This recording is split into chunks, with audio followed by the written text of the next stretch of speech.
Mr. Dayal, let me come to you.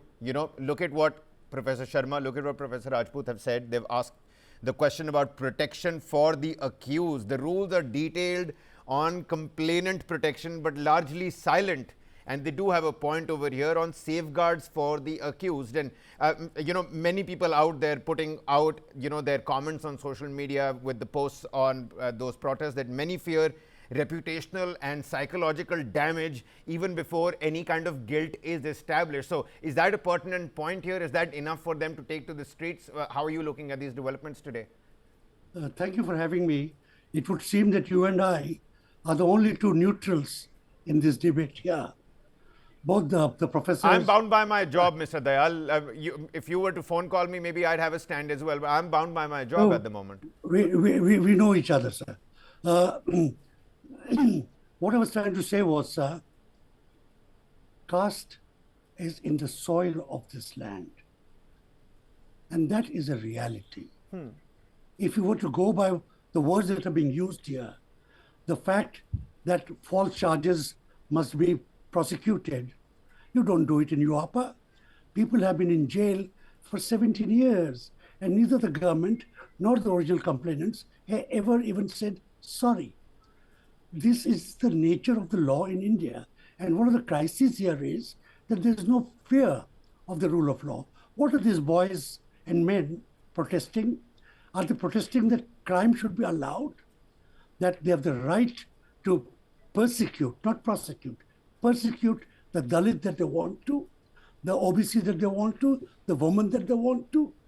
Is that the point they're making? No, sir. The point they're making is an assertion of their right to continue to do what they're doing. And that has been made illegal by the laws of the land. And this notification makes it even more cognizable. It brings in the light of the sun on this thing, which is as part of ragging, as part of hostels, as part of things. I also went to school and college. I'm not a Dalit, I'm a Christian. But even as a Christian, I faced abuse of the worst kind. And can't teachers be abusive? Teachers kill, teachers beat their wives, teachers can do as much crime as journalists can do, as anybody else can do. So here, please let us separate.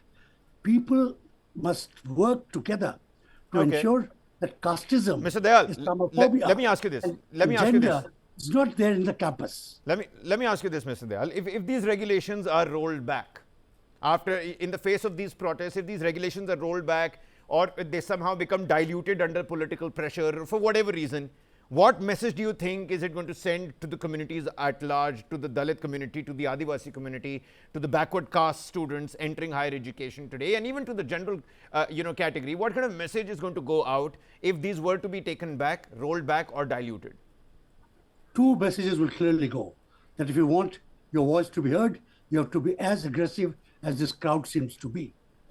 But the bigger message is, don't they have the right to be safe in the campuses of India? Campus is holy. I also was, like the professors, I spent a lot of time in campuses. Campuses are holy. Hospitals are holy. And caste is practiced even in hospitals. I think such committees must, by law, be constituted in every public sphere.